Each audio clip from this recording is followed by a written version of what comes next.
भारत सरकार ने बहुत गाजे बाजे के साथ गरीब की थाली में रोटी परोसने की बातें कही है।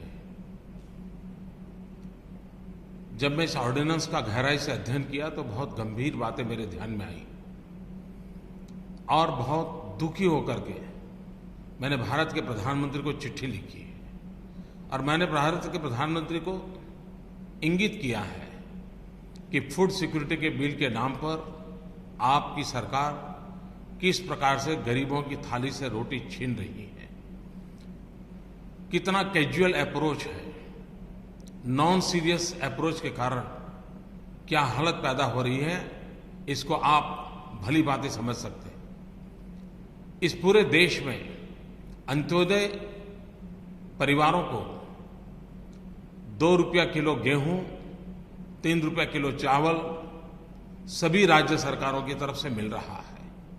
हिंदुस्तान के हर कोने में ये योजना कई वर्षों से चल रही है। प्रधानमंत्री जी, आपको पता है कि फूड सिक्योरिटी बिल के नाम पर इतनी बड़ी बातें करने के बावजूद भी अंत्योदय अन्न योजना के किसी भी लाभार्थी को किसी भी प्रकार का फायदा होने वाला नहीं है। वो संख्या भी वही रहने वाली है, उनको मिलने वाला अनाज का क्वांटम भी वही से रहने वाला है और उनको अनाज जो मिलता है उस अनाज के दाम भी सही वही रहने वाले हैं। इसलिए आपकी इस योजना का कोई विशेष लाभ अंत्योदय अन्न योजना के अंतर्गत आने वाले सबसे पिछड़े परिवारों को जरा भी होने वाला नहीं है। उसी प्रकार से आपकी इस योजना के कारण बीपीएल परिवार के पर कितना बड़ा नया बोझ आने वाला है। आपके इस ऑर्डिनेंस के कारण, आपकी इस योजना के कारण गरीब की थाली से आप किस प्रकार से रोटी छीन रहे हैं। आप देखिए, बीपीएल परिवार को पहले 35 किलो अनाज मिलता था 5 व्यक्तियों के परिवार को। आपकी नई योजना के कारण उन्हें सिर्फ 25 किलो मिलने वाला है। 35 किलो से 25 किलो कम हो जाने के कारण हर बीपीएल परिवार को कम से कम 10 किलो अन्न खुले बाजार से खरीदना पड़ेगा और जब वो खुले बाजार से खरीदेगा तब प्रधानमंत्री जी आपकी महंगाई के रहते हुए उस गरीब को, एक परिवार अगर 5 सदस्यों का परिवार है, 80 से 100 रुपये तक नया खर्च होने वाला है। इसका तात्पर्य ये हुआ कि आपके इस बिल के कारण एक परिवार को सालाना 1000 रुपये का नया बोझ पड़ने वाला है। एक तरफ महंगाई बढ़ रही है और दूसरी तरफ आपकी तरफ से इस योजना के कारण गरीब परिवार पर नया बोझ होने वाला है, नया संकट पैदा होने वाला है। इतना ही नहीं, प्रधानमंत्री जी, मैं हिसाब अगर लगाऊं तो ये आपकी स्कीम के पहले 35 किलो अनाज मिलता था, उसमें गरीब परिवार को 175 रुपया करीब करीब खर्चा होता था। आपकी इस फूड सिक्योरिटी बिल के कारण उसको जो बाजार से खरीदना पड़ेगा, उसको रहते हुए करीब करीब 275 रुपये तक वो खर्चा पहुंचेगा। अब आप क्या फूड सिक्योरिटी बिल आप कैसे दुनिया को समझा रहे हो कि ये गरीब को अन्न देने की गारंटी देता है? नहीं, ये अन्न छीनने की गारंटी है, ये गरीब को भूखा रखने की गारंटी है। ये आंकड़े सिद्ध करते हैं, धरती की हकीकत सिद्ध कर रही हैं।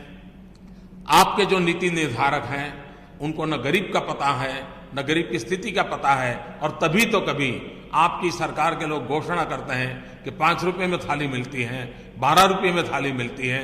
ये सोच का प्रतिबिंब आपके इस बिल में भी नजर आता है। प्रधानमंत्री जी, आप अर्थशास्त्री हैं, गरीब की थाली के अर्थ कारण को आप जितना जल्दी समझेंगे उतनी गरीब की थाली में रोटी की संभावना पक्की हो सकती है। मैं मानता हूं इस बिल के कारण आपने परेशानी की है। दूसरी बात मैं कहना चाहता हूं, हम न्यूट्रिशन की चर्चा करते हैं। प्रधानमंत्री, आप स्वयं कहते हो कि न्यूट्रिशन के कारण मैं शर्मिंदगी महसूस करता हूं। प्रधानमंत्री जी, मैं आपकी इस भावना के साथ आदर भी करता हूं, सहमत भी हूं, लेकिन क्या आपकी योजना भारत की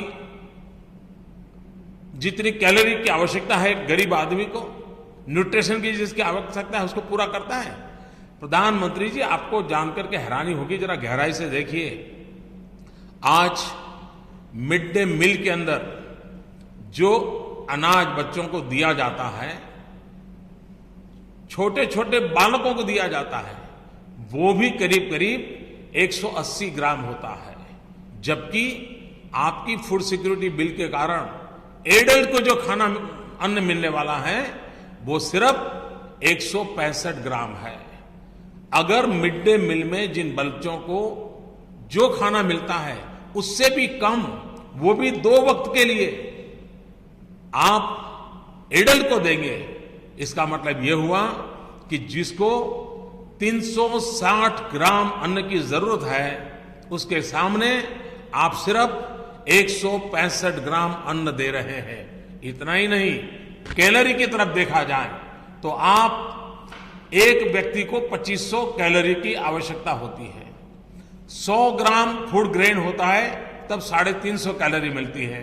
इसका मतलब हुआ कि एक व्यक्ति को 21 किलोग्राम पर मंथ अन्न की जरूरत होती है, उसके सामने आप सिर्फ 7 किलोग्राम दे रहे हैं। प्रत्येक बीपीएल परिवार को तो सिर्फ 5 किलो दे रहे हो। अगर आप इतनी कम मात्रा में अन्न दोगे तो अंत्योदय परिवार के व्यक्ति को भी जितनी कैलोरी चाहिए इतना खाना आप नहीं दे रहे हो। बीपीएल परिवार को जितनी कैलोरी प्रति व्यक्ति चाहिए उससे आधी भी नहीं दे पा रहे हो। अब देश कैसे स्वीकार करेगा? फूड सिक्योरिटी बिल इसको कैसा मानेगा? इतना ही नहीं, प्रधानमंत्री जी, आपने एक ऐसी देश को सामने संकट पैदा किया है। सामान्य तौर पर सरकार की पद्धति ये होती है कि आप तय करते हो कि भाई ये क्राइटेरिया के लोग इसके लाभार्थी होंगे, और सर्वे होता है।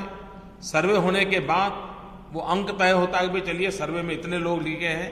लेकिन आपकी योजना ऐसी है कि आपने इस फूड सिक्योरिटी बिल के लाभार्थियों की संख्या तय कर ली। अब राज्यों पर थोप रहे हो कि आप नीचे कैटेगरी तय करके इस संख्या में फिट होने वाले परिवार खोज के लाओ। ये उल्टा क्रम कभी भी इस योजना को सफल नहीं कर सकता है। और दूसरा, हर राज्य अपने अपने क्राइटेरिया अलग बनाएगा। अगर हर राज्य अपने अपने क्राइटेरिया अलग बनाएगा तो मुझे लगता है, मैं संविधान का कोई एक्सपर्ट नहीं हूं, लेकिन मुझे लगता है कि आप आर्टिकल 14 का भंग कर रहे हैं, जिसके कारण केंद्र का कानून राज्यों के बीच में भी भेद करने की प्रेरणा देता है। और इसके कारण कितना बड़ा संकट पैदा होगा, इस पर आपने गौर से सोचा नहीं, आपके मिनिस्टर्स ने सोचा नहीं, आपकी कैबिनेट नहीं सोचा, और आप इसको लेकर के आज पार्लियामेंट में जाने की तैयारी कर रहे हैं। इतना ही नहीं, मैं हैरान हूं प्रधानमंत्री जी कि आपने एक ऐसा इसके अंदर नियम किया है कि अगर देश में अकाल का माहौल हो, ग्रेन की उपज कम हुई हो, डेफिशिएंसी हो, ऐसी स्थिति में आप कहते हो कि राज्य का जिम्मा होगा कि वो अन्न कहीं से भी परचेज करे। अब पूरा देश जानता है कि इंपोर्ट के सारे कानून आपके हाथ में है। सारे दुनिया में से इंपोर्ट करने की कैपेसिटी केंद्र सरकार के पास है।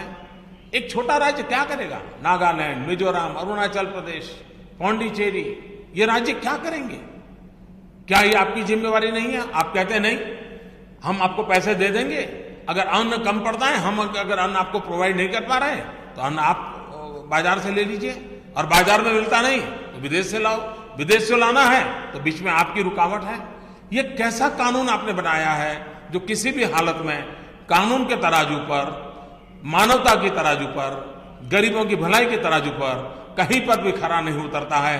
अब इसलिए मैंने भारत के प्रधानमंत्री को कहा है कि कृपा करके राज्यों के मुख्यमंत्रियों के साथ मीटिंग कीजिए, हम सब मिलकर के गरीब की थाली में रोटी पहुंचे, और रोटी भी उसके शरीर की जितनी आवश्यकता है उसकी पूर्ति करने वाले का अन्न मिलना चाहिए। और ये अगर हम नहीं करते हैं तो हमारा ये फूड सिक्योरिटी बिल किसी भी हालत में फूड सिक्योरिटी बिल नहीं माना जाएगा। ये रोटी छीनने वाला बिल है, ये गरीब को भूखा रखने वाला बिल है, ये गरीब को पंगु बनाने वाला बिल है, न्यूट्रिशन की चिंता करने वाला देश माल न्यूट्रिशन की ओर देश को धकेलने वाला बिल है। और इसलिए प्रधानमंत्री जी, समय की मांग है कि आप तत्काल मुख्यमंत्रियों की मीटिंग बुलाएं, इसकी गलतियों को दूर करें, उसकी कमियों को दूर करें और गरीब मानवी को जो चाहिए उसको प्रोवाइड करने की व्यवस्था करें। ये मैं आग्रहपूर्वक प्रधानमंत्री को अनुरोध करता हूं। सबका साथ, सबका विकास, सबको जोड़ करके चलने से कैसे परिणाम आते हैं, हमने करके दिखाया।